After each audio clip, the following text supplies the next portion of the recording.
Quorum of War. The Shant Director of War watched as the last of the enemy ships burned in the vacuum of space. He whistled a dirge to himself as he watched an entire species fall, a people too dangerous to be allowed to live amongst the fearful creatures he guarded. His aides and crew stood silently as they awaited their orders. He nodded to his armsman. "We obey. Burn their world, and may the goddess keep them safe in their next molting." In silence, his ships let loose the worst his people had to offer, offenses against the goddess and a horror to all. The crew watched in silence as the missiles approached the blue and white marble hanging in space. His crest widened when the counterfire from the planet managed to destroy so many of his assets. But it was stilled by the knowledge that no planet can defend against an army that holds space. Within moments, his fire began to strike, cruel nightmares that ignited the atmosphere and shattered the world itself. In less than an hour, the fiery inferno and dust storms had wiped the planet clean of 5 billion years of history and rendered it to bedrock. Out of the flame, a hiss against the rage of a burning world, came a transmission. He was ready to ignore it as just another pointless plea for mercy until it called his name.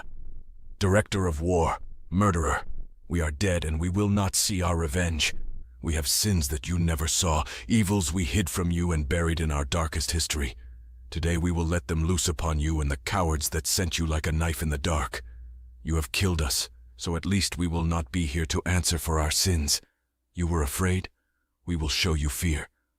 Something loomed into the transmission, a gray creature, a thing of metal. Its eyes were just dark holes and its face was hidden or warped by the armor it wore. "We will see you soon, Director." He swore to himself. Of course, these lunatics had a weapon. They lived by inflicting death every day. He froze his voice and issued orders that his people had never given before. "It is not sufficient. I want the planet broken. We will continue to fire. Nothing of these people can be allowed to stand. We remain on full alert until I am certain that nothing remains." His 1,000-strong fleet, every ally and co-conspirator, paused briefly before resuming fire on the burning planet. It seemed perverse to many of them, beating a ruined corpse, but they continued the reign of destruction until the planet itself surrendered as his missiles breached the core itself and returned the planet to a molten ball glaring at him with hate. He had watched silently as his people added crime to crime, piling evil on evil. One more last and final sin to be done. "I want that moon sent into the remains of the planet. Who knows what they have hidden there?" As his first weapons struck, they were met with silence. Then the moon seemed to glow, an ominous orange that quickly became a dark red. Then the moon shattered into millions of parts, a glittering rain of particles swiftly turning dark in the cold of space. He looked at his armsman. "Was that us?" The armsman looked at the numbers. "Director, I have no idea. We didn't. I've never used these weapons before. Probably." The director watched as the hours passed, as the debris from the moon fell inwards towards the expanding ball of molten rock that had been a planet filled with life. He had seen enough. He turned to his crew. "Stand down and take us home. We have done our duty and we will probably be cursed for it, but I never want to see this system again. Get us out of here." The director stayed in his cabin and continued writing his reports. So far, 11 of his ships had self-destructed for a mix of reasons, mostly guilt and some fearing the response of the dead.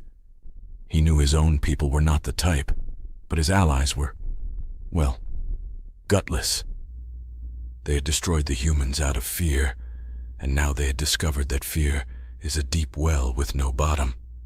Now they were afraid of ghosts, as the humans' last transmission had filtered quietly out to the fleet. A simple transmission, and they were terrified. Fools. Dead is dead, and no one has ever been as dead as the humans. Within the Orc cloud surrounding the burning world, the shattered remains of the moon waited for the enemy to leave. It made no attempt to rescue the broken remains of the mining ships that had tried to defend the fallen world. It had other priorities. Slowly they began building a connection with home, a summons and a report that would bring retribution for a crime. It had sent the warning, and now it would let humanity fall upon its unexpected enemies. Space is dark and always ready to kill you, and soon they would be the face of that darkness.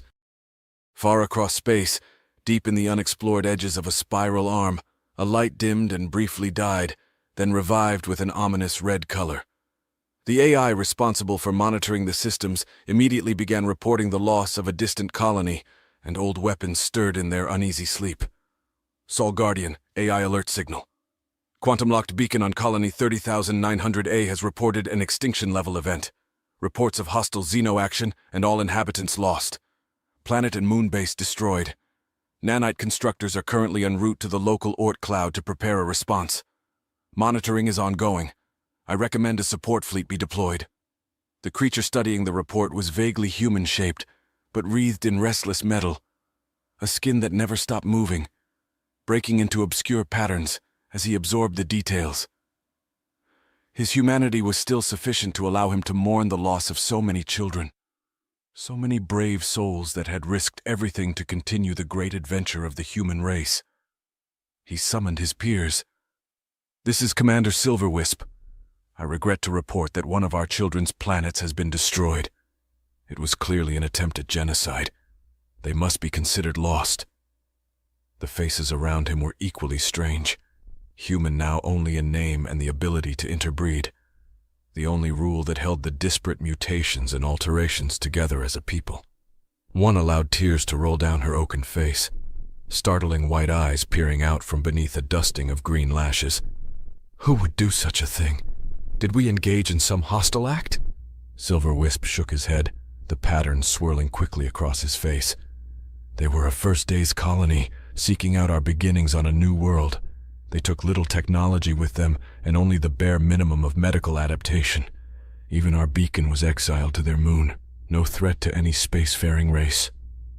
He softened his voice.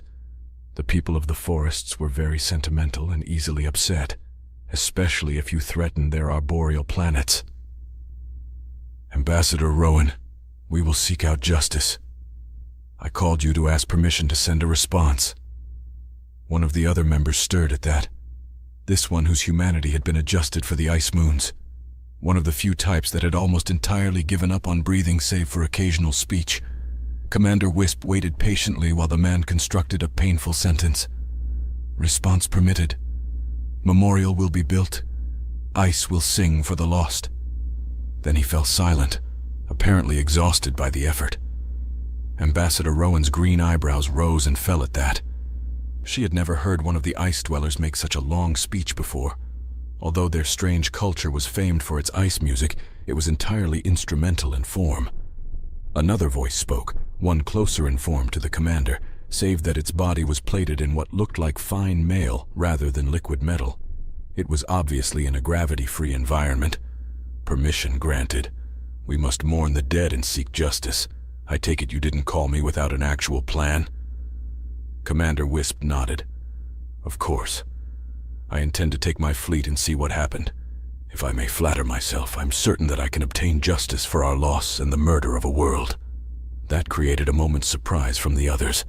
The old fleets tended to avoid the far points of human space, reluctant to engage with unprepared Xenos.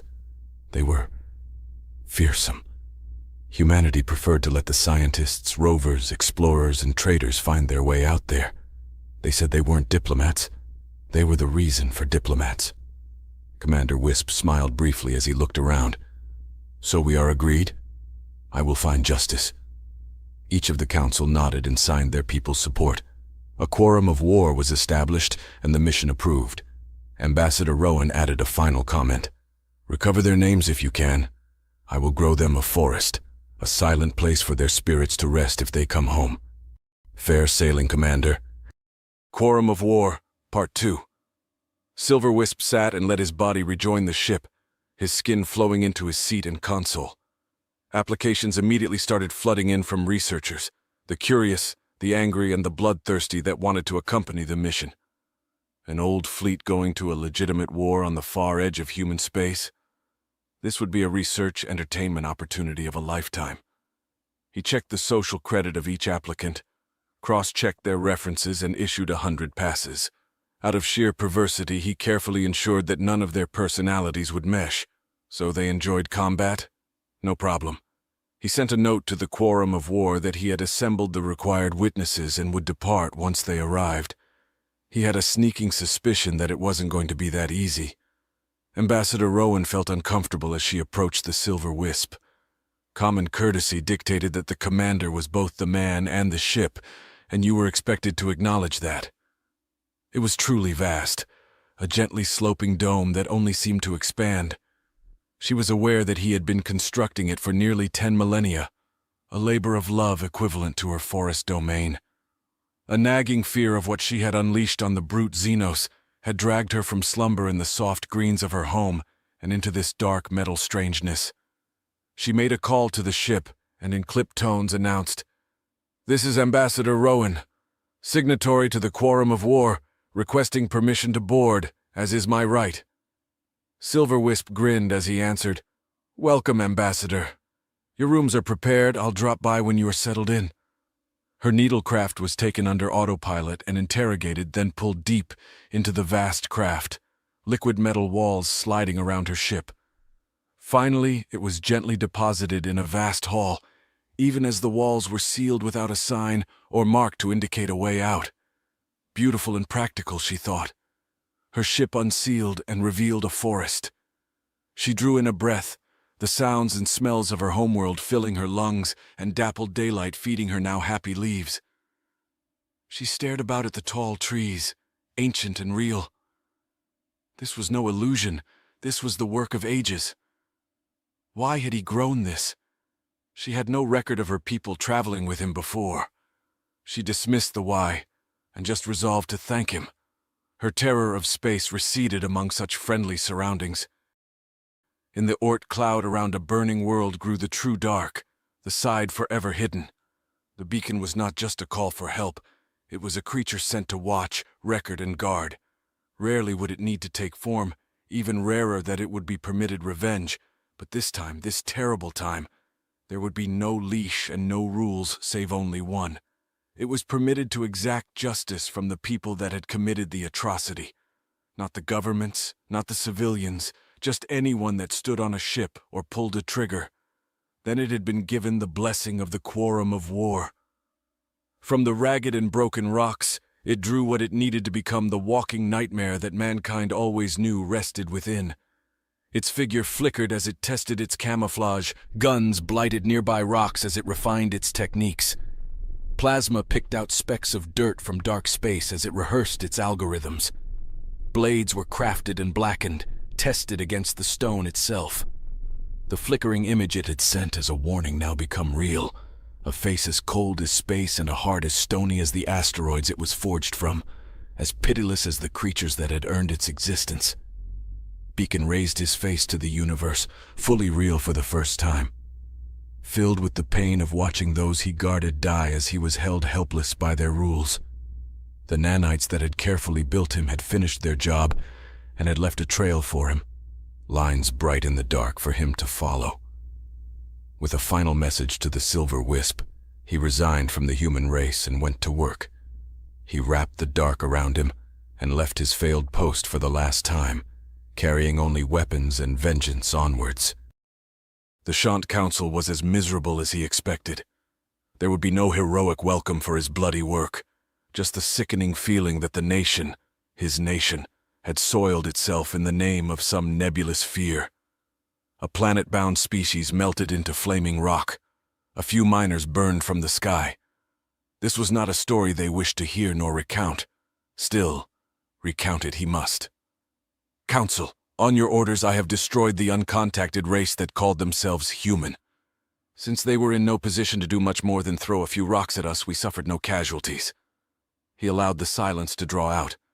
One of the council shifted uncomfortably and began, "We gave you those orders because the race was perverse. It could not be allowed into space."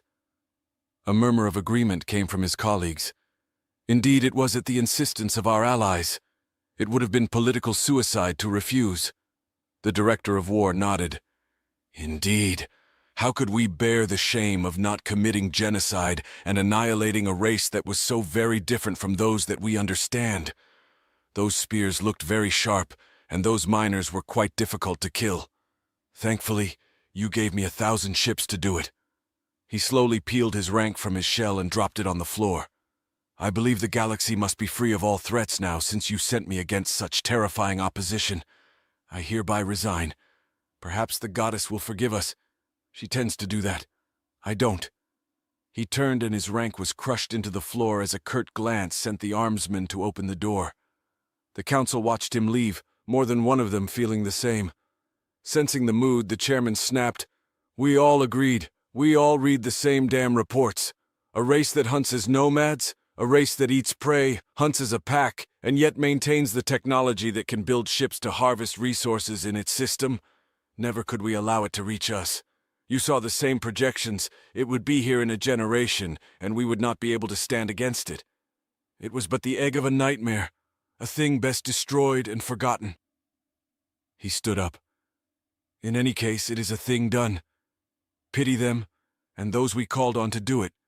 But it is over. The council is dismissed." One of the council, not willing to be dismissed so easily, held up a copy of the warning sent from the beacon that they had officially ignored. "Is it?" The speaking stick was banged down with unnecessary force as the council was dismissed. The question was left to linger in the air. The Alliance learned that while fear is a small thing, that ghosts are a children's tale best told in the dark, and that there are many monsters that can quickly become friends, sometimes the true dark gets closer. The genocide had quickly become a silent shame. The threat of revenge a slow beat in the creatures that had ordered the deaths of so many. Questions were murmured, sometimes to an empty room. What had they done to be so destroyed? Hidden was the unvoiced fear that perhaps it could happen to them. The clips of the fleet melting the world into molten rock, of the destruction of the moon over an offense never even declared or understood. They had been given no reason but their very existence and died for it. Others delighted in the victory, the death of a cancer, the destruction of a threat foreseen and dealt with quickly. How many would have died if the humans had reached space? From out of the dark, Beacon followed the fading path laid by the nanites.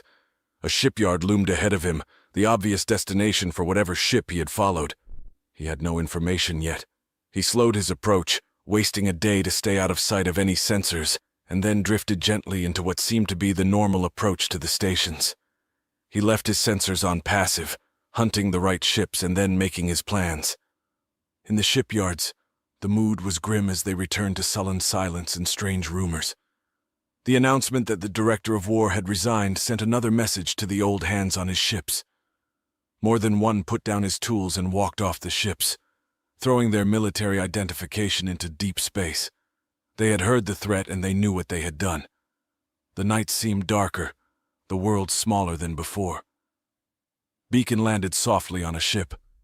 He was waiting for confirmation before he acted, but he recognized it. This one had fired 8 million kilotons of ordnance at his planet. He drew his primary blade and prepared to meet the destroyers of all he had been sent to guard. Blood for blood. He wanted names because they had never asked. He wanted to remember because that tempered his rage. They had killed the nameless, but he wouldn't. No, he would kill the known and wear their skin as a trophy. A simple torn panel, and he dropped silently inside. Beacon found himself in a dark vent, hearing only the hiss of chilled gas sweeping through the pipes. He inhaled a deep breath and analyzed it. Oxygen was running at nearly 30%. He chewed through the numbers, running estimates on what that could mean. On Terra, that could indicate large-scale creatures or some seriously inefficient design. Gravity was around 0.7, so it could be both. He would investigate when he had a sample. Time to begin. He punched a hole through the vent and dropped the 3 meters to the floor. A quick scan found several doors nearly, one with what passed for security around here. He didn't bother with the camo, merely moving to his hunting pace. The door was some composite metal. Useless against him, but sufficient to block any audio. A surprise, then. He forced a probe into the security system and quickly overrode the lock, pushing silently to open it. Now he could hear the mumbled grunting of his enemies, so he pulled his blade closer and pushed open the door. Silverwisp announced to his passengers that boarding was complete. He had created 10 different committees, each with slightly overlapping responsibilities, and had asked them to elect a speaker. That should keep them busy. With a thought, he sent himself hurtling towards the edge of human space. Weapons foundry now complete and busily at work. Probably time to visit the ambassador. Ambassador Rowan was still entranced with her quarters when a low bell told her that she had a guest. The present rushed back in, the prospect of a bloody war of vengeance with her name on it. When the door vanished into the walls, she saw the commander waiting for her permission to enter. She nodded and watched as his body reflected the dappled light, taking on a tinge of green and the patterns flickering across his skin becoming almost organic. She bowed and said, "Welcome, Commander. You have made me welcome in ways I cannot explain. Thank you." Silverwisp nodded and smiled. "Thank you. I had hoped you would treasure this place as much as I do." He allowed his glance to wander, enjoying the tall and verdant trees and the calls from irritated wildlife, and took a deep breath. "When I was a child, I loved the forest, even if space called louder. I'm old enough to remember the forest burning, and I took it upon myself to stand guard over the green places." His eyes returned to dark steel. "I have news, Ambassador. Would you hear it?" Without her even noticing, her roots began extending deep into the soil below her, preparing for a storm. She nodded. The commander nodded. "The beacon has become itself. It has agreed to my terms and has begun seeking justice for our people, its children. If you are willing to listen, I can tell you what I have agreed, but Beacon will not change his course. He has resigned from humanity." Rowan shivered. "Since when do we allow weapons to resign? Do axes get to choose if they wish to chop? What have you agreed?" Silver kept any sign of humor from his patterns. Those who live their lives in contented peace tend to look for the sharpest stick when things become difficult. He was a soldier and measured his response with a more professional eye. "Rowan, he is no weapon. He is a broken-hearted parent cast in steel and vengeance. He will seek out every Xeno that stood on a ship and destroyed his home while he was helpless to intervene. I estimate the most damage he can do is 200,000 casualties, possibly a little more, but he is content to let me speak for our dead when it comes to the rest." She bent as if an ill wind had hit her, her leaves furling as if in a frost. "So many? What are we setting upon these people? Always this. Too hard, too soft, too much, or never enough. Ambassador, that represents less than 10% of the number of families he just lost. I would kill them myself for the slaughter of one of our worlds. But he will teach them terror. He will remind them that they drove our people to hide and die, and then burned their very world. Mercy is for those you wish to forgive. I will not grant it, and Beacon is merely their first lesson." The stain of steel covered his skin once again, the softness of the forest forgotten. "I guard the green places and our children that play within, and I will see them pay for their cowardice." Beacon listened carefully, the vents telling him who was hiding and trying to stifle their crying. He had sealed the ship, declaring a full quarantine and isolating the crew from the salvation they thought awaited them on the outside of the ship. The idiot AI had not even noticed that it was the infection that was the one calling for quarantine. He reduced the lights a little more and caught a reflection from one of the panels. He was a dark thing, spattered with various fluids. He was what they had made him, a blood-stained shadow of his people, a ghost of their ideals. He burned off the blood before something could use it to trace him, and paced slowly towards the cubicle where he could sense two creatures trying not to sob.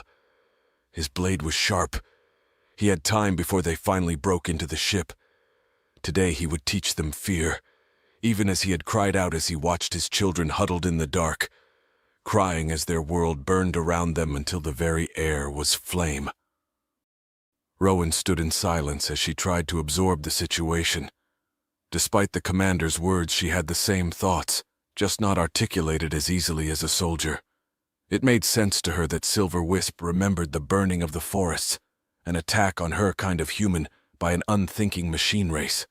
Long in the past and long extinguished, but the first time that the race of man had truly stood in arms together and had decided to face the universe as one. A bond now stronger than any steel and as taken for granted. Even she had forgotten that other men held the skies safe for her and her people, careless as they built playgrounds and beauty that enriched them all. She pulled up her two deep roots and allowed the vengeance of the forest fill her. Blood will feed the soil that something wholesome can grow. She would not condemn something so broken as the beacon, not when they had rendered its people to wretched and broken rock. To the bitter end. To justice if possible, but revenge if that was all that was left. The universe had all but forgotten the smell of smoke, but she remembered. All the carefully buried memories of her tears watering the burned nursery she had tended, her choices, rang through her.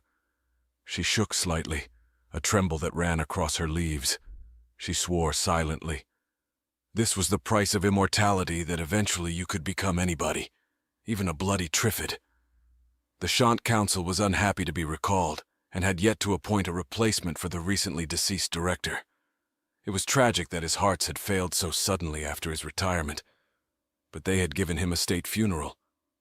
Several states had, in fact. Amazing how many people had taken an interest in his sudden end. The council was aware that many people were still asking questions. The councilman currently stuck holding the speaking stick had been dragged from his home and was not feeling particularly charitable. So why exactly are we here in the middle of the damn night? He slammed down the stick with enough force to awaken several of his colleagues that had fallen back into a doze. A fleet commander stood to attention in front of the council, unmoved by the noise.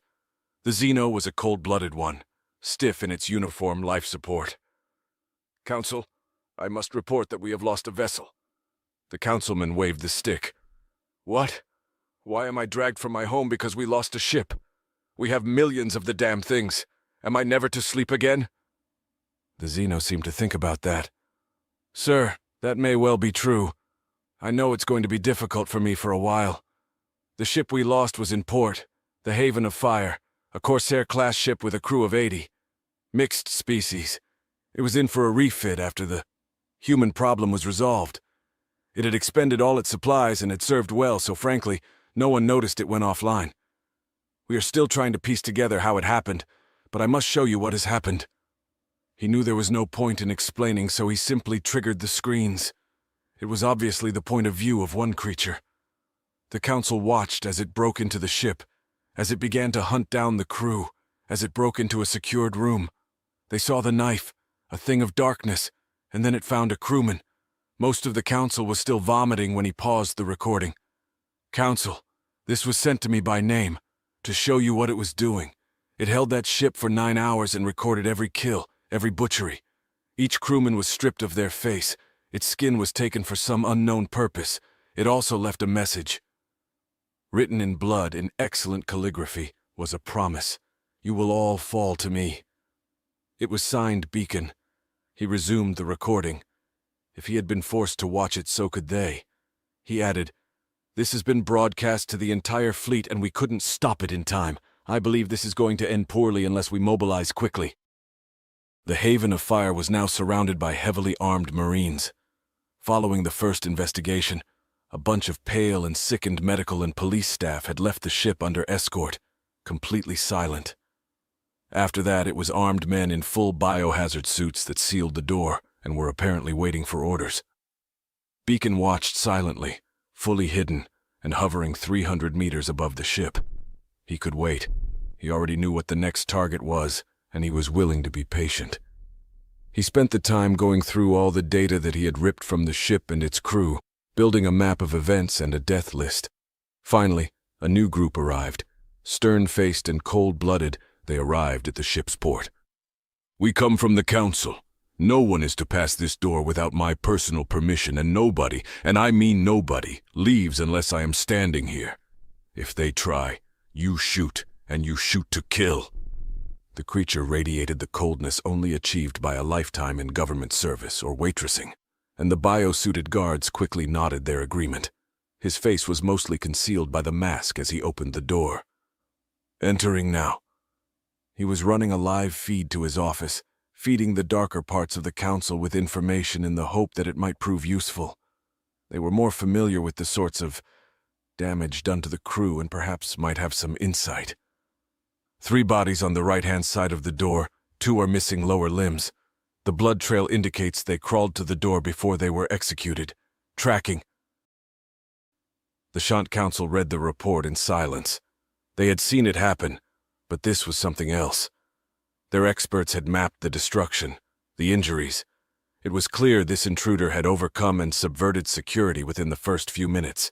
It could obviously have killed the crew as quickly, but had chosen to do this 9 hours of hellish murder. The current holder of the speaking stick offered it to the group but found no takers.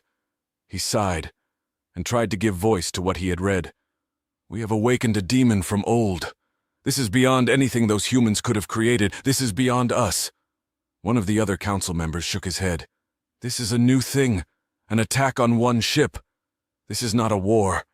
This is personal. We have ships and crew across 1,000 worlds. I vote to secure the area and hunt this thing down. We can evaporate the damn star if necessary. The rest of the council nodded in agreement. The speaker spoke. Fine. I will appoint the fleet commander as director and instruct him to hunt this thing down. He shall have whatever resources are required. Silence fell in the room. No one believed it was over.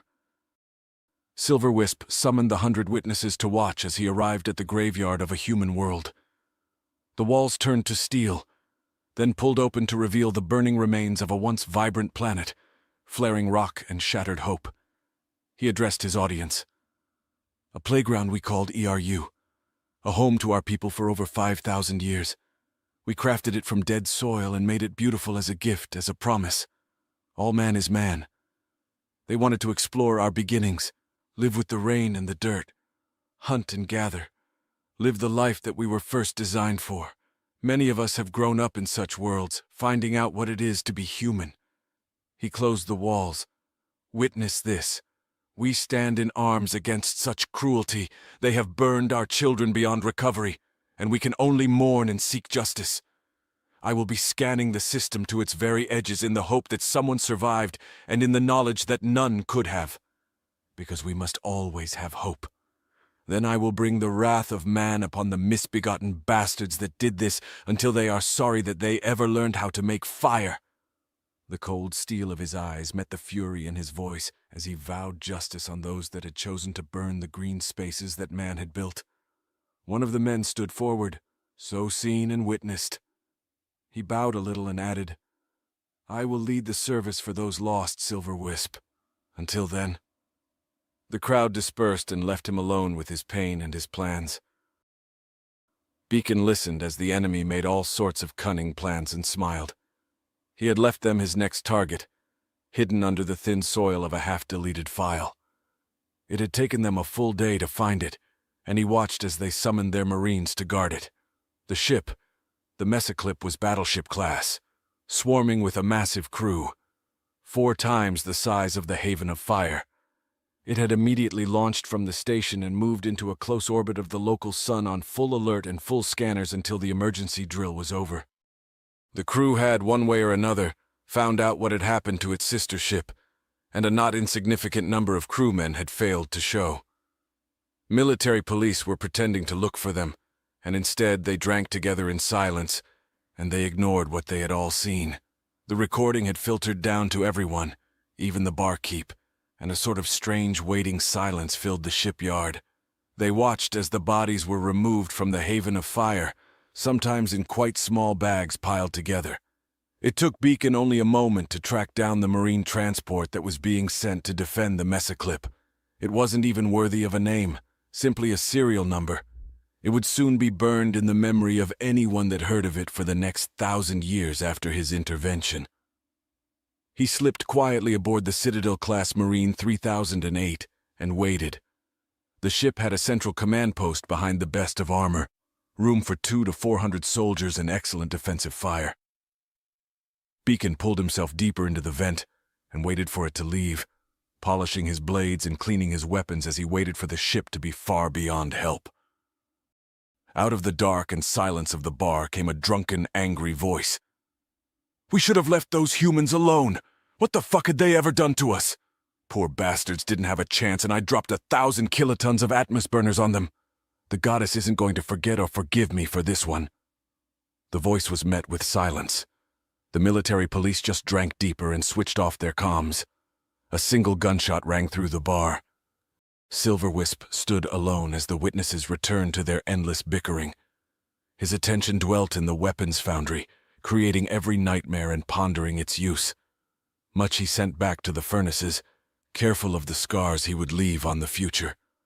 The punishment must meet the crime, and he had no mandate for genocide, nor the will to carry one out. It was like walking through the endless enemies that Earth had faced since the beginning of the expansion nearly 12,000 years ago. A mere blip in the existence of mankind, but a combination of immortality, FTL, and Genog had created a reservoir of ways to inflict pain and death that included several ways to end the universe itself. Silverwisp reached into himself and pulled out the flint arrowhead he had found as a child, a talisman and promise. He found it strangely entertaining that he would be able to identify with the creature that had made it. If they stuck to drinking beer, then they might even be able to chat about the properties of flint. He was a fan of Chert and Greenstone, but the connection would be real. And then they would have used it to kill any bastard that had burned down a village. Beacon began by slipping silently to the citadel itself. It wasn't difficult. The troops were lounging around the front of the ship, and the pilots hadn't bothered to close the doors. This ship didn't truly have a captain, just a Marine commander and a pilot who pointed the ship. It was almost enough to raise a smile as he hit the command to seal the citadel itself and kick off the alarms. Then he waited, invisible to the crew. The two pilots were suddenly surprised by the fall of anti-mill doors and energy shields. The lights went to emergency as the power plant was locked down, and their consoles went to a totally new menu. One they hadn't seen since they were boots. Then the comms lit up. "Sir, I don't know. I didn't trigger it." More mad button pushing. "Sir, it needs you to be in here, or you need to be... well, you need to be dead. I don't know, sir." The pilot watched as the ship was slowed to 1/3 speed. "Sir, I'm trying to troubleshoot it. This is a Citadel-class ship. The whole fucking point is that you can't get in. With respect, command in here falls to me. Look after your men and I'll call you." He continued cursing and trying to regain control of the ship. Beacon unveiled himself with a grim smile. "And you can't get out. My name is Beacon and you burned my world. We need to talk." He drew his knife and began. The Marines couldn't hear the screaming through the armored doors. Beacon pushed the remains of the pilots into a neat pile and evaporated them with his plasma, and then sat down, making himself comfortable at the command console. He watched the Marines outside run around like some headless fowl as they tried to force open the doors. Wasn't going to happen unless he let it. The whole point of the vessel was that it couldn't be taken while the Marines were busy boarding some other sorry bastard. He contemplated his route to the Messaclip, estimating he had around 4 hours before he was in full scanner range of the ship. Time to shut up the squeaking soldiers outside. He started by cutting off the grav plates throughout the ship, and then immediately put the ship into a spin. He sat comfortably as the G-forces built, passing beyond anything organic life could withstand, and gave it an hour, turning the ship into a blender. Outside, the soldiers were being flung at increasing speed into each other, into every wall and every fitment. He watched with interest until the cameras were blinded by spray. Then he turned the gravity back on and steadied the ship. Softly whistling, he released the defenses. The thick door swung open silently, leaving a smear across the floor. It was covered in scorch marks and dimples from weapons fire. He gazed at the new decorations that the corridors were coated with, mostly bits and blood. It wasn't exactly the personal approach that he preferred, but sometimes just making a mess would get his point across. He ambled through the ship, ensuring none of the bits could speak or move, taking the odd souvenir, until he was certain no one would be sending out any inconvenient signals. He burned off the mess currently sticking to his feet and concentrated on the next part of his plan. Silverwisp had prepared for the service, organizing the witnesses and their requirements. Now he simply stood beside Rowan and readied himself. In front of him sat 3 altars, recovered from the wreckage of the world: stone, ice, and soil. They had been recovered by one of the witnesses, a human that had chosen naked space as its environment and disliked interiors. It felt this was a suitable demonstration of its grief and solidarity. Silverwisp agreed. At Rowan's request, it was taking place in her quarters, and the soft green and gentle breeze seemed to gentle the mood. No one forgot that they were here on a mission of death and vengeance. but it reminded people of their better selves. The man that stood forward to conduct the service was tall, thin and gray-skinned, wrapped in a dark robe. He stood in front of the altars and paused, waiting for the conversation to dwindle. When he was satisfied with the quiet, he began, "Welcome to the family of man. I'm called Seek's Dark Places, and today is a dark day. I too spent my early life on a children's planet running with spears, hunting and rejoicing in our beginnings. My own children are doing so today. To see such a place so brutalized is a horror to all of us, but we cannot behave like children ourselves. I ask you to reach out to me and let us join in our grief. Our distaste for what we know must come and seek absolution from humanity itself." Silver-Wisp closed his eyes and tried to center himself. Psionics wasn't something he ever dabbled in. He felt his own mind and motivations needed enough work without peering into other people's inner selves. Still, he felt a certain relief when the minds around him were joined and he found himself in the company of his peers. Once you stripped away all the alterations, he felt the humanity in the room in a way that mere appearances would never permit. The Messaclip was currently impatiently waiting for the Marine ship to arrive. The captain had been provided with the full, lurid, and confidential description of what had happened on the Haven of Fire, and the reassuring presence of a few hundred Marines might calm down his crew. And himself, if he had to be honest. He flinched at the memory of the celebrations on board after they had eradicated the humans. A battle with no consequences or risk. It had been a pleasure to use so many restricted systems, forbidden by tedious treaties, until they had been sent as the wrath of the goddess on the perverted creatures. Now it seemed they had an equally perverted guardian, and it was coming for his ship. He snapped at his comms officer. "Where are they? I want to speak to the Marine commander." The comms officer nodded. "Yes, sir. They're in comms range. Hailing now." The console started buzzing impatiently as Beacon returned from his walk. He grinned slightly. The Messaclip must be getting worried. He constructed a virtual environment and allowed the call. The comms officer simply saw the scowling face of the Marine commander that was currently smeared across 3 decks like jam. "What?" demanded Beacon. The comms officer stuttered slightly, surprised by the aggression. "Sir, the captain wishes to speak to you. Putting you through now." He hurriedly pushed the call to the captain's cabin with a sigh of relief. The bridge crew glanced at each other and pretended they had heard nothing. The captain was impatiently prowling his office, feeling the hot breath of a predator on his neck in a way that he hadn't in his adult life. It was the same fear that had driven his people to destroy the humans in the first place. He wanted guns, men, reassurance. Finally, he was face to face with his protector.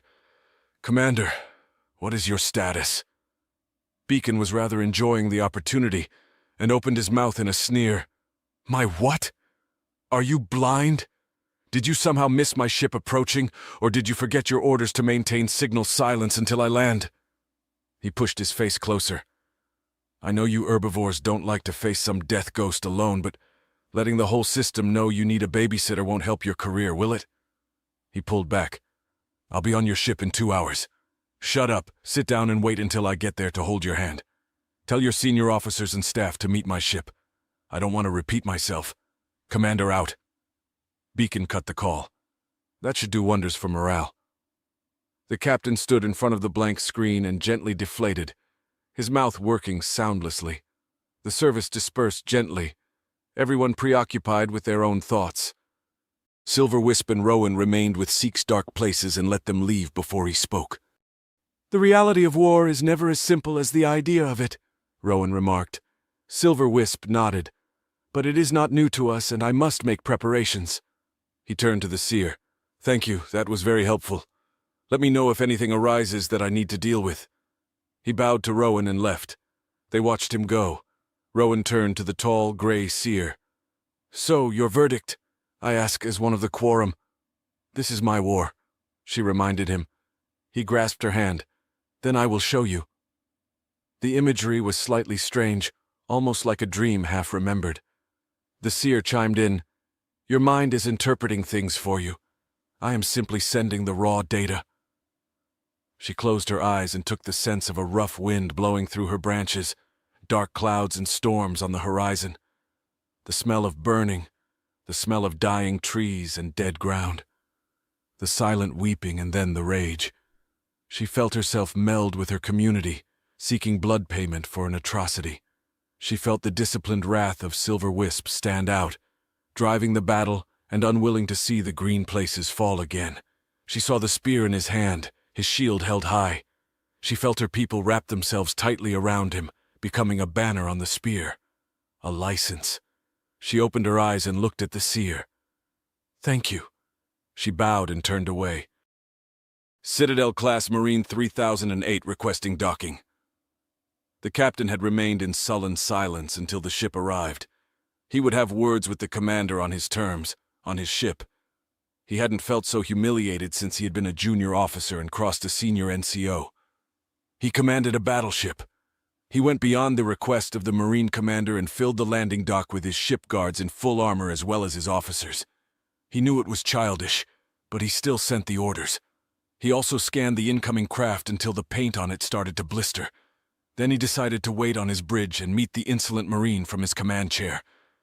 Beacon had stepped off the Marine ship as soon as it had passed through the sensors. He chirped out the docking commands even as he made his way behind the assembled crew of the battleship, and then he waited. He really wanted to see this. The ship landed unmolested and unprotesting. The troops waited, wondering why they had been woken up and sent to the armory for this. It was just the Marines. Still, they held their ground. The silence drew out as no one opened the hatch. Some uncomfortable twitching and scratching filled the vast room. Nothing and nobody moved. The captain seethed. Obviously, the Marine commander was waiting for him to appear. He should have spoken up, but the damned creature had made his point about signal silence. He curtly nodded at his bridge staff and stomped off to meet the blasted soldier. The landing docks weren't particularly pretty. Utilitarian ramps and offices clumped into some sort of efficient machine. It did, however, have the military pomp that insists on a proper entrance for the captain. His personal guard hurried behind him as he marched to the hatch and waited. Nothing. Beacon grinned. The blood, and then the smell. That's what the crew remembered. As the captain had ordered the hatch open, a flood of gore had seeped out of the ship. They saw clumps, then they saw the walls. They saw the captain begin to throw up as he tried to wave them away. Then the smell. A smell that filled the room and entered the vents, sharing it with the rest of the ship. The captain's guard grabbed him and began dragging him away, the second ordering them out and calling for medics. No one moved, held by the horror. Then they remembered that they were military, proud upholders of the Empire, and drew their weapons, ready for anything. Nearly anything. From the speakers set in the walls, from their personal comms, and from somewhere behind them came a slow clap. The cadence filled the room until everyone turned, searching for the cause. It seemed to come from the shadows that weren't supposed to be there. Someone thought to fire, or their trigger discipline was shot. It didn't matter as plasma flew into the dark corner someone had thought responsible. Mindlessly, they all fired until the clapping stopped. The poor office and its inhabitants were blown apart until some semblance of discipline returned. The frozen silence held until the NCOs started shouting and they were shuffled off the dock, out to spread horror amongst the rest of the crew. The medics had assured him that there would be no lasting side effects. It was simply shock. A few days' rest and some therapy and he would be fine. He stared at them. Rest? That monster is on my ship. The captain pulled himself away from the healers and began closing his uniform. He snarled at the doctors. What I need is information. What happened to my Marines? Silver Wisp let his mind settle. He had done all he could to reassure his peers that he wanted justice, not revenge. Although the difference wasn't going to be apparent to his enemies, he sealed the ship and blended with it, becoming his entire self. It was a relief to be whole again. He aimed at this council world, the primary target of his wrath. The council was a shouting match, starting with the report regarding Citadel-class Marine 3008 and working up from there. It was one ship. Now we know where this thing is, we can kill it. We all knew this was going sideways, and one battleship is going to end this, one way or another. I have assets in place that can destroy the whole damn system if we need to. Stop bitching about some Marines, Goddess knows they're no loss to the gene pool. That caused a sudden silence. Several members of the council had come from the Marines, and they didn't appreciate being treated as cannon fodder. The council member waved at them. "I'm sorry, you know what I meant. They were dead on arrival. Whatever this creature is, used them as propaganda, another trick to terrify the fleet. I regret their loss as much as you do, but it changes nothing about the tactical situation." He paused and threw down the report. "We can't even bury them properly, not with this." The council regarded the report. One section, in particular, was causing a lot of noise. "It is with regret that we cannot assure the council that the Marines fell with honor. Through the misuse of ship systems, they have been reduced to what can only be described as pulp. Not content with simple murder, the alien continued the process until the remains of the dead were embedded or distributed throughout the ship. In our honest opinion, there is no further value in searching for a cause of death, and that declaring the ship an official graveyard for the crew might be more appropriate. And this creature is now on the mesoclip? What should we expect next? What new recordings will bleed into the fleet until we have no damn crew at all?" The recriminations continued until a senior staffer walked carefully to the stickholder and whispered in his ear. Security measures not used in generations suddenly activated and the doors slammed shut. The very chamber itself began dropping hundreds of meters below the ground, an unfortunate event for all the decorative baubles and treasured portraits on the walls as they were suddenly ground to dust. Much of the furniture also fell loudly and shattered. The chairman stood, shaky as he was, and announced, "Council, we have an incursion into the system. We have reason to believe it is hostile." He paused for a moment as he tried to recall the words. "A vessel of some 10 kilometers in length and width has arrived in orbit. It is unknown to our security or intelligence community. I am awaiting more details." He sank into his seat and clutched the speaking stick. He nodded to the staffer. "Tell them." The staffer wasn't known to the rest of the council, but he spoke with a certain gravitas. He nodded. "A vessel, a sphere of some kind, has arrived and is currently sitting in low orbit over our world. Anything approaching, including the home fleet, has been destroyed. We have no intelligence on the species or the vessel. All we are receiving is a countdown, indicating it will make contact late tomorrow. I cannot recommend evacuation as nothing has been permitted to leave the atmosphere. I am here to answer any questions I can, although I believe that sums it up." Silverwisp almost felt guilty as the dumb ships attacked. He appreciated the bravery, but it was outweighed by the sheer stupidity. It took a moment to extinguish the idiot machines and sit quietly in low orbit, particularly since a few warning shots had grounded anything leaving the planet. He kept an eye on his kill count, just to make sure he didn't ruin his introduction. The final images of the home fleet were played for the council, the vastness of the alien vessel becoming suddenly real, the staffer's gentle monotone filling them in. "It is a 10-kilometer sphere, although where it begins is uncertain. That was simply its footprint as it entered the system. It shows no weapons or propulsion. It left no track beyond its arrival here. All our ships that tried to engage it simply exploded with massive internal disruptions that bypassed every defense we have. It went straight through our shielding and we have no answer. If it chooses to, we will be dead tomorrow. What I need from you are orders for the rest of the Empire. Do we surrender? Do they fight on? Do we appoint a government on one of the colonies? These are questions you must answer tonight." Beacon watched the chaos spread through the ship. Tired, angry, and confused crewmen were handed weapons and told that the orders were to fire at will. They were even more confused. Free fire on a ship was just suicide with extra steps, and no one seemed to be in charge. The stories of the Haven of Fire and the Citadel were murmured. But this was a fucking battleship. The decent officers roused their men, posted watch, and rotated them out, but many dragged their men to choke points and then threw weapons and fear at them until it became dangerous to move about the ship. He decided to join in.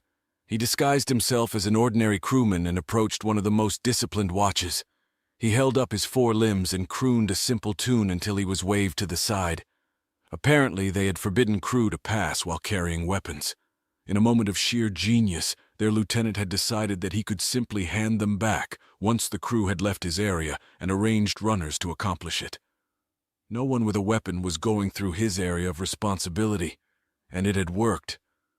By the time any wandering soul had got through the checkpoints, his weapons were waiting at the exit. So far, he hadn't lost any of his crew to the fear currently filling the ship. That had to stop. At the first checkpoint, Beacon pulled out his knife. "Sorry, does this count?" The NCO looked at it and moved his hand to the trigger. "Drop it before I drop you."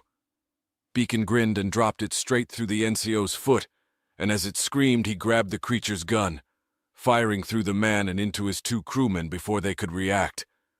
As he stood amongst the corpses, he picked up his knife and did his homework. He began whistling quietly, an old tune from the planet that these bastards had burned. He was probably the last person to know it, and that fed his anger. The Council had achieved nothing, spending their time looking for a way off the planet, and when that had been denied, refusing to hand over authority to anyone. It didn't matter how unlikely a victory was, they would share the spoils of defeat instead. Barked orders to the military produced nothing, since they had read the same reports hours before they reached the Council. They sat in sullen silence and waited for the countdown to end, for the end to begin. The clock ticked slowly down. 9 hours. Beacon began his plan, beginning with the navigation office. He knew exactly where this ship needed to go, and now the door was unguarded. A simple punch and it flew open. Surprise! The 6 crew stood stunned as a monster broke in, a creature as dark as the night outside. But the glint on its 2 blades caught their attention and held it. It spoke. "Today is a good day for you, although probably quite short. I'm going to let you run. If you make it to the escape pods before I count to 10, you get to leave the ship. Isn't that nice of me?" It stood out of the way of the doorway and looked at them. "Run." The crew seemed to hesitate for a moment, and then Beacon raised his knives, and they bolted from the room. He pushed the door vaguely back into place and smiled. He hadn't lied. They could reach the escape pods if they moved quickly. He had programmed them to jettison in 20 minutes, and they were all pointed directly into the local sun. But they would have time to feel the pain, time to repent of what they had done. He planned the same for the rest of the crew. Today was a day of fire. The math was complicated, and not all the systems wanted to do what they were told. He had to break quite a lot of it before he was happy with the trajectory of the ship. The crew had left all their posts without logging off, which helped a lot. He double-checked and, now satisfied, then crushed all the ship's systems that could prevent it. He had whimsically called it his dead man walking strategy, and he was looking forward to seeing how it worked. Now for engineering and the engines. The hatch to engineering was a hell of a lot thicker than anything else on the ship, and he paused. He wanted that door. It was a nice door. He pulled up his transmission from the captain and modeled himself appropriately.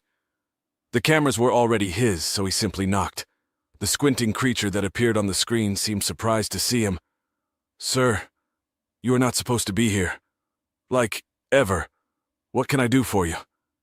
Beacon put on the same scared herbivore face the captain had used when he had been waiting for the Marines to save him, and whispered, "I'm bringing my guard here, and we will wait for the fleet to arrive. I've ordered us home, but the creature is interfering with transmissions. Please open the door." Behind him appeared the image of his armsman arriving and looking nervous. Nervous and heavily armed. The engineer was not a difficult man.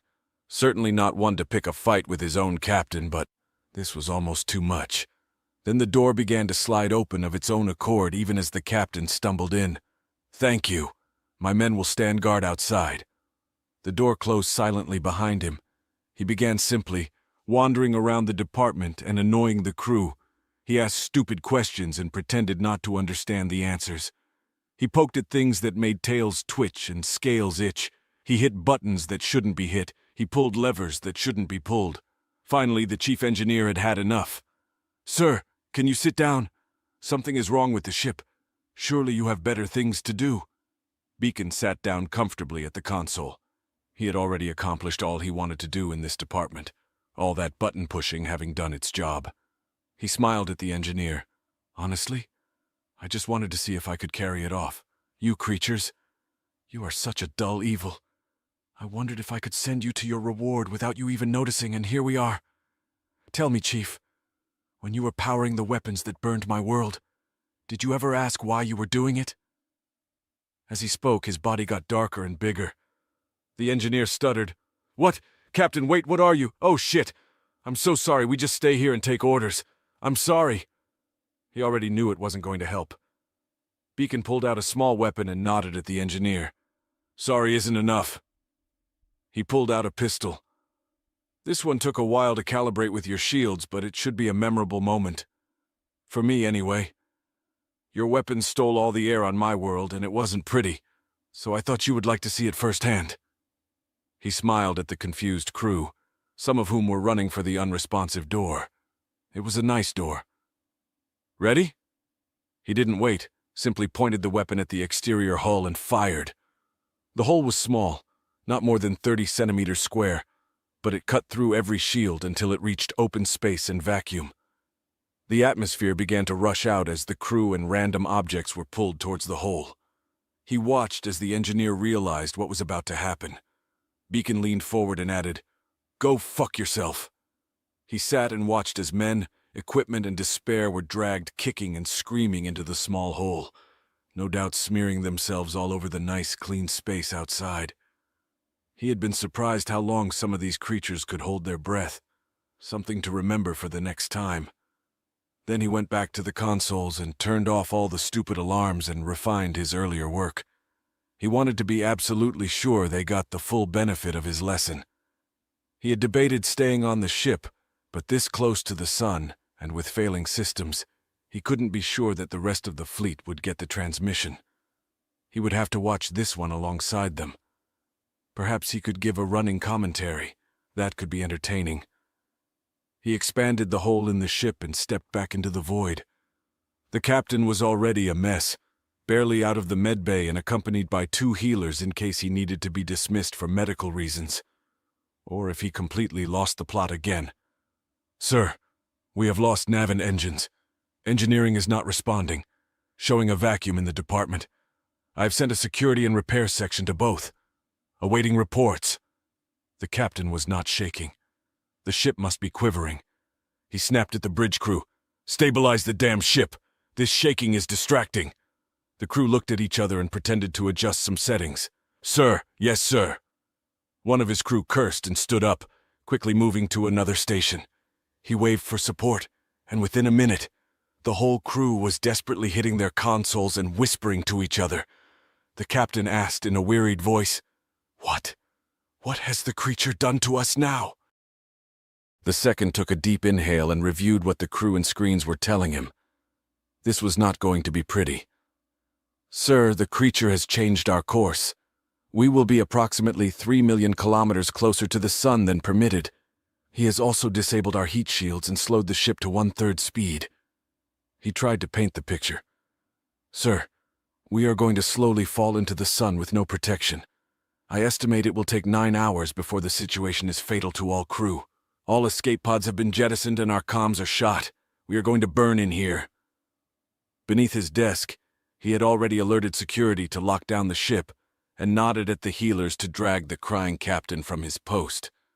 He took the captain's console and skimmed through the 9 hours deadline. The creature had held the Haven of Fire for 9 hours. He had delayed the Citadel for roughly the same. It became clear when he realized that they had bombarded the human world for 9 hours. Shit. Beacon watched the ship fall into his carefully planned trajectory. He estimated, depending on how clever the crew was, they would begin to fall apart in an hour. In the meantime, he had been busy punching a direct feed to all the other fleet shipping that he could reach. The Consul of Grey was a frigate, just under 1,000 crew, and with a respectable battle record. Sharp, well-disciplined, and used to heavy odds, it had enjoyed a little planet burning even if the captain had seemed unhappy. He was a growly and bloody-minded scour, full of honor and regret. When his comms officer pushed his way past everyone to report an illegal stream being pushed into the system, he waved him in and listened. "The Mesoclip is under attack." The crewman hesitated for a moment. "No, sir, the Mesoclip is doomed. The human ghost has seized it and has sent it towards the local sun. They aren't the ones calling us. It's the creature. It wants us to watch. The captain seemed to grow older. So it begins. The goddess is never going to forgive us. He pulled himself straight. Can we rescue? Are we close enough? The crewman shook his head. Too far, and I'm not sure the crew would even obey the order. As I said, the Messaclip is doomed. No one is responding. I checked and the fleet is abandoning the system, and gossip says they are going to use a sun killer on the system. The captain dismissed the crewman and looked thoughtfully into the future. The council would fall for this, but there was always another council. Unless this wasn't the end, why just attack the fleet? Perhaps because the big guns were on their way somewhere else. One creature was paralyzing the fleet. What would a nation of them do? Another world of meat-eaters? He had despised the orders when he had received them, but he must be on a list somewhere. Another of those that had burned an innocent world. He scanned the list of the 1,000 worlds and picked one that might suit. He began watching the stream, watching a battleship fall apart and the burning begin. He didn't wait 9 hours. All hands, new orders are sending us far into the 1,000 with little prospect of return. We will be making one stop in... He checked the star map.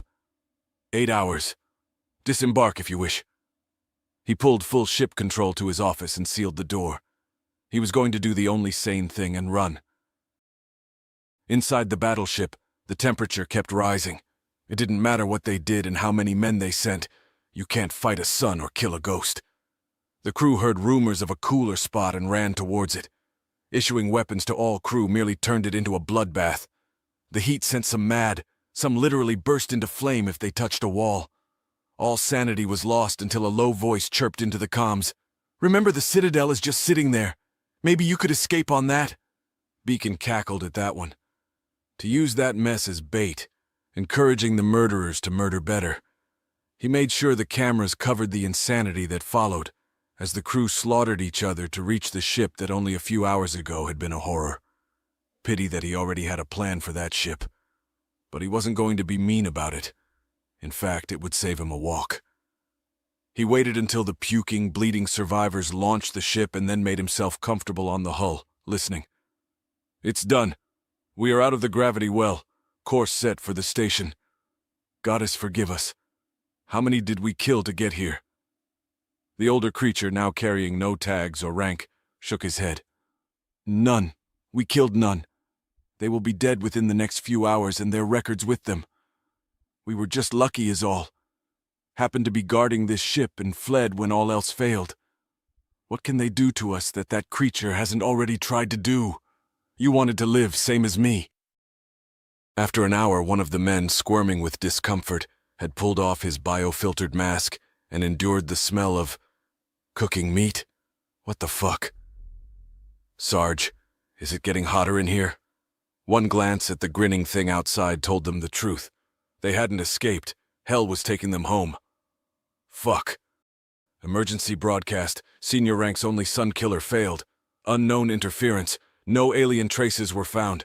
Declaring emergency missing sun killer. Battleship Messaclip and Citadel recovered. No survivors. Creature.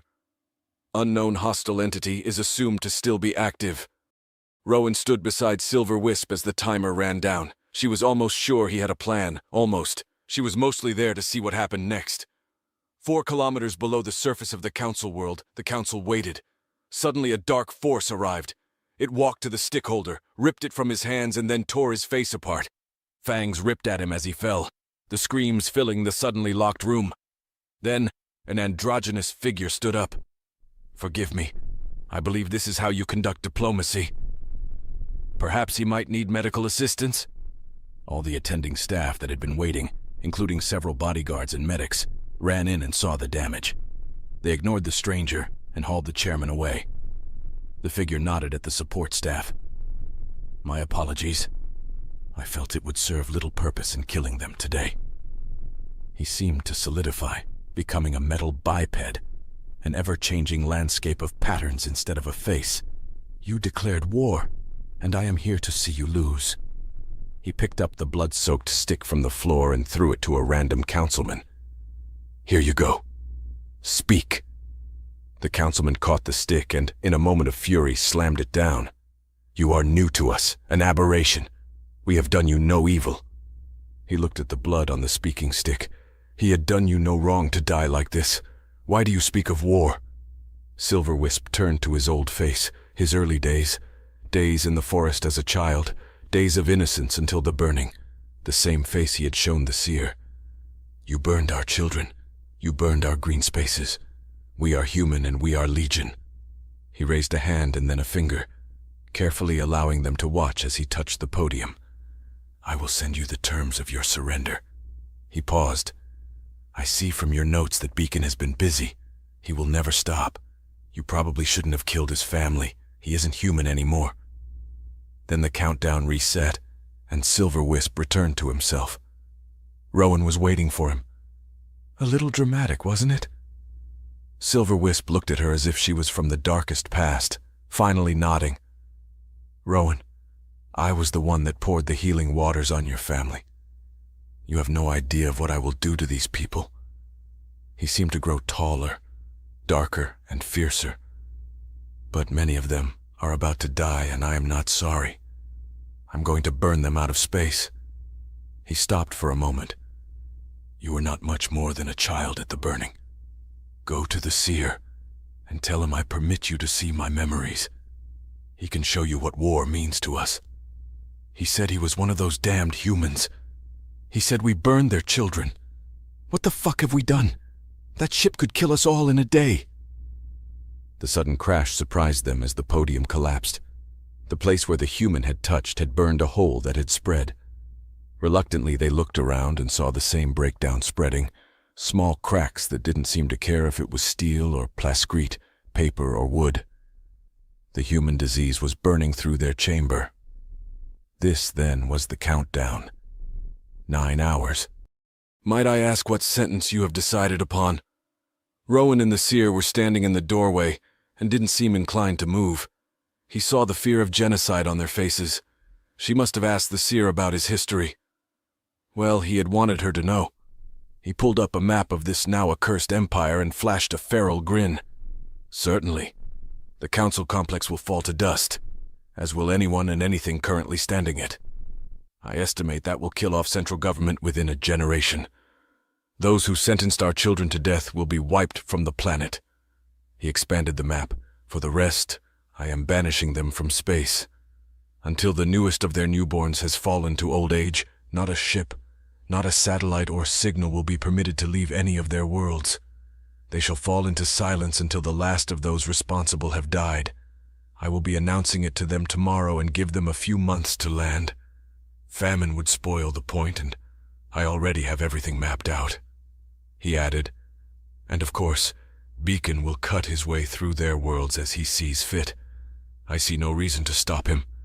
They will have learned many valuable lessons, such as—" His voice rose and sharpened, and the barest echo of his rage showed.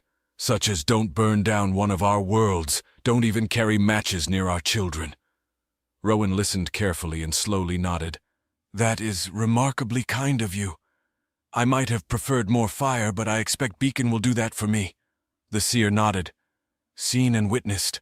Perhaps they will have learned to share the galaxy when you release them from the prison they have built for themselves." He looked sharply at Silverwisp. "You have grown since the fires. I'm proud of you, son." Silverwisp nodded. "Thank you. Now, if you don't mind, I have a lot to do and not a lot of time to do it." Rowan raised a hand. "Peace.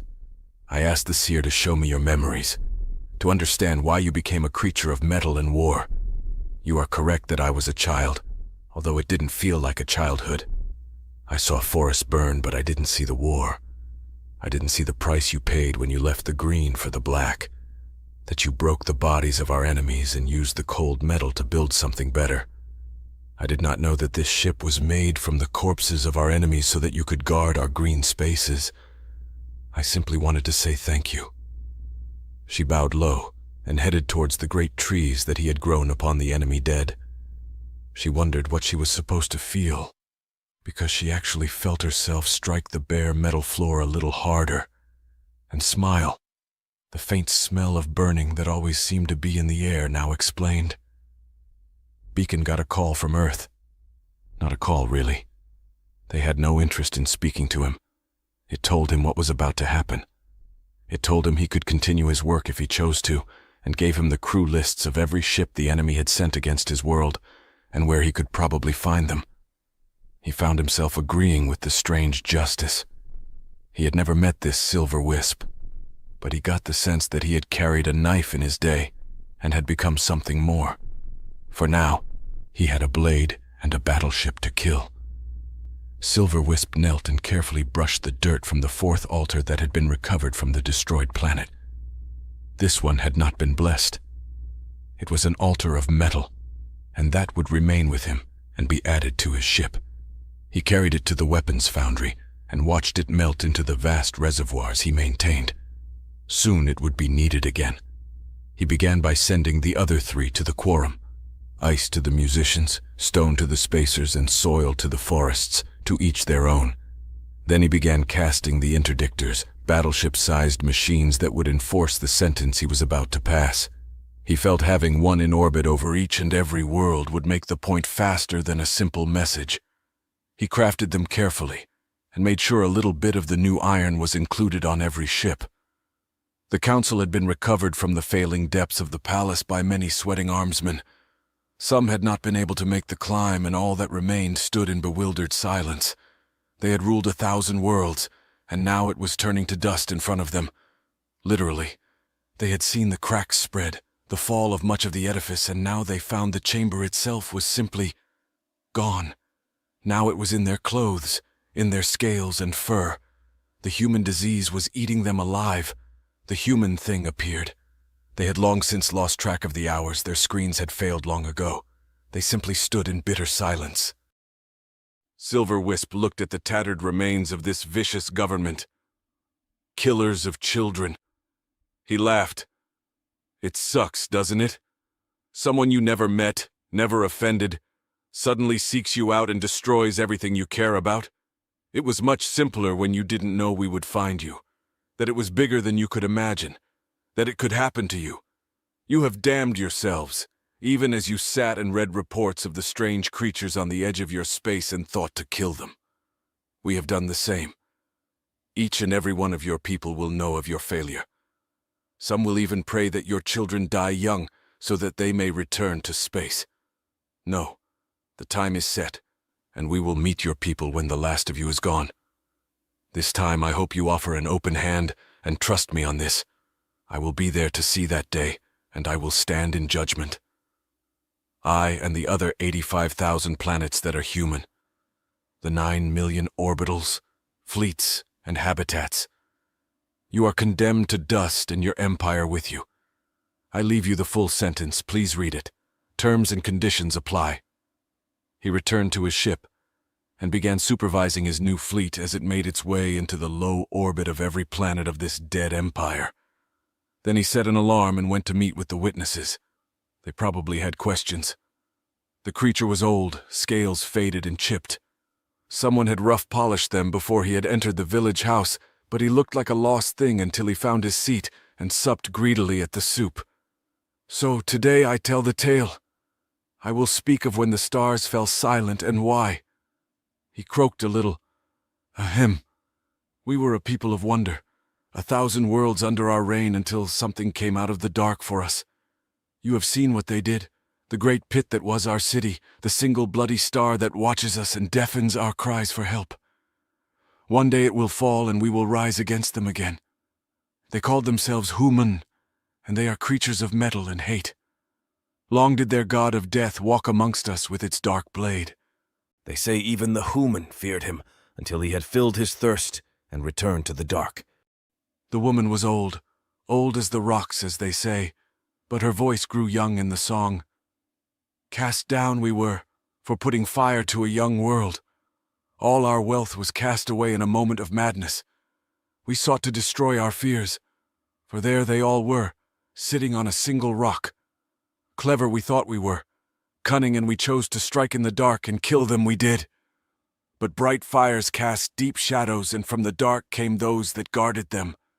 Their rage was such that they turned an empire to dust and sent us back to till the soil.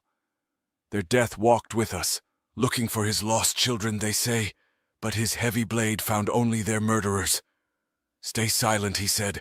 Silence until the last of you are past, for the sound of your voice will bring death upon you. Our rage is too great, and we fear what we will do. Hide until we no longer weep. Today Rowan was feeling her age, her branches stiffening and her heartwood burdened by too many memories.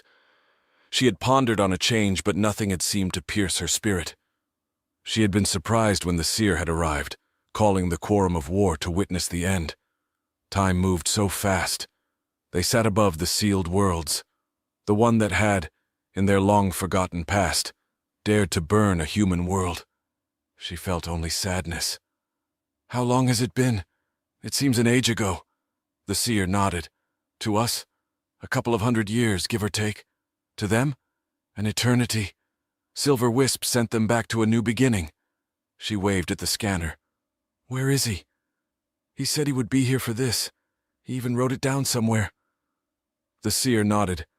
Yes, I suspect he is on his way. He tends to think hard about these things. He has an ending in mind. 1,000 ships over 1,000 worlds watched an old woman die, and the sentence was ended. Blood red went to bright blue, and then flickered away. A message was sent to those that could hear. The stars are open to you again. This time come as friends. There won't be a next time. 1,000 ships, all one, all shattered and waiting, watching and unforgiving, but the alarm rang and the summons came. Over the council planet, they met and melded. The one that guarded the green spaces was becoming whole once again. They watched as 1,000 ships collided, as the light became greater than the sun. Rowan smiled and her leaves rustled wildly and she squeaked, He's home? She turned with a look at the seer. You don't need to tell him I said that. The seer bowed and merely glanced into the future. It was good that his son would find such happiness. Beacon had had a difficult time finding this one, the last target he would find before Silver Wisp intervened. With Earth sitting in orbit like a sullen star, with every ship grounded and every signal silenced, he knew he was running out of time. Insepicant, senior armsman, last known post the Seven Shades Corsair class, accomplice to the murder of ERU, retired and currently hiding on 320-9347107. Not hiding anymore. In fact, the creature had practically shouted from the rooftops that he was here after years of successful hiding. That's fine. His knife still worked, and a century of work had not taken the edge of his desire for revenge. He didn't bother to hide. The people knew that the human god of death was walking amongst them. After his early work, the military and police locked the doors and prayed to their goddess. He barely even noticed as the population fled. The rules were clear that interfering with his mission carried a heavy price. The town was nothing special, a once prosperous hub of commerce hurled back in time to agrarian subsistence. They probably had a king. Hastily rebuilt infrastructure, water and wind now running the planet. Beacon grinned. He had been pissed with the sentence that had been imposed. He had wanted dead. He had wanted blood and fire until he realized how angry the Quorum were. The enemy didn't get to die in fire and heroics. They got to bleed out, to watch those they loved to die from simple causes, to sit in the wreckage of their world while a glaring red eye sat over their home and never let them forget why they had been cursed. He cheerfully admitted that Silver Wisp was probably a bigger bastard than he was, and he knew how bad that was. You could only call it a homestead. It looked like it had been built well, built before the energy had run out. Built by someone who knew that hell was coming. Someone that had known that he was one of the damned. The walls were solid. The gate was tall and heavily built from ship steel. And open. Curious. The path was empty. His sensors read the landscape as heavily armed and disconnected. Nothing wanted to kill him. It was an odd feeling, but it slowed his pace and he put his knife away. That left only a talker. Some of them got like that, usually after the first hour. How sorry they were. How they didn't mean to drop 800 kilotons of heavy ordnance on some children. One captain had cried that he was only obeying orders. That had added a remarkably long time to his pain. He hadn't waited until the miserable creature was dead before he took his face and left him to bleed out. not even worth the blade. Some just stood there and nodded, the nightmare finally turning up. An end to the sweating nights and broken dreams. Those he killed quickly, but they both knew that the meeting ended in death. Some were even grateful. Today would end it. The Quorum had told him that this was the last crewman he was allowed to sentence. He had made his way over 1,000 planets and over a century of human time to track and kill 111,000 murderers. It had been easier when they had stayed in their damn ships. He had hit such big numbers in the beginning, thousands in a day if he got to the reactor and cooked them slowly. Good times. The air was clear. He could detect one life form. The sky was darkening to a deep silver as the human shield blocked the planet, banned from even seeing the stars they had betrayed. The more he thought about it, and that was practically his only purpose, the more he thought humans were bigger bastards than people realized. Not the Shant, obviously, they had got to meet the sharp end, but the rest of the oblivious galaxy. And him, of course, literally the sharp end. The door was open, swinging lightly in the breeze. A child's toy had been left to keep it open. Subtle. Unfortunately, he had an eidetic memory. Every record of every human child huddling under a bed as the air burned never got better. Never went away. If he was human, he would have said he was mad. He was grateful that he had resigned from the human race before this started. Otherwise, justice would never have been done. He pushed open the door. In a chair beside the embers of a fire sat a huddled creature. It was wearing the remains of a uniform and seemed to be shivering. It looked at the door and seemed confused. Beacon realized he still wore full camo and silently dropped it.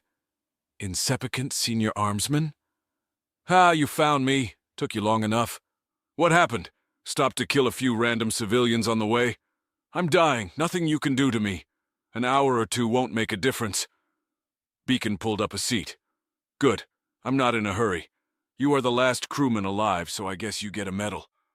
I could never find out why you were on the ship. You hid your records well. A Corvette, not exactly my first choice of target." He thought for a moment. "Well, definitely not my second." The creature cackled. "And that's where you were wrong!" It coughed to itself loudly and then resumed. "I was responsible for small arms, small caliber, anti-personnel, anything like that. We shot your people like it was a festival. We took bets and I won." It grinned up at him, the ragged scales showing. "I could always hit the small ones. It was easy when you worked out how they ran. And now you are here, full of revenge and your knife. I'm not frightened of your blade, human." "My doctor says I will die in a matter of hours anyway, and I wanted to spit in your face." Beacon stayed silent for a moment and then spoke. "You think you are the worst? You are nothing compared to some of those I killed. You are sad, hiding for your entire life under our bloody moon. I am here to collect the price for your sins. You know them better than I. I don't give forgiveness, and I am not here to dispute your evil. I am here to kill you. My task is simple and inevitable." He reached into his belt and produced a very small blade. "However, I can introduce you to new concepts of time and pain. To admit to me that you hunted my children, and you being my last target, I feel this will take a while, and you can tell me all about what you did." The screaming began. It lasted a lot longer than his doctor had estimated, and ended with him skinless and bleeding out.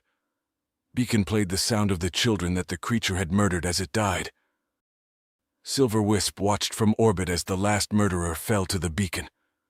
His shattered self would soon reunite and look to the future. However, one last task. Once the creature had died, he summoned Beacon and they faced each other for the first and last time. He nodded and said nothing. Beacon smiled. "Fine, I'll say it. End me. This is over." In the dark, orbiting a now lonely sun was a strange artifact.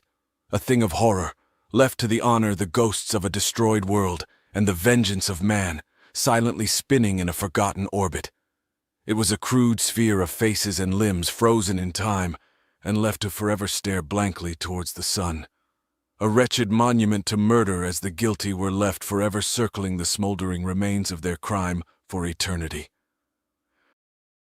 The Shant Human War was archived under Quorum for War 188.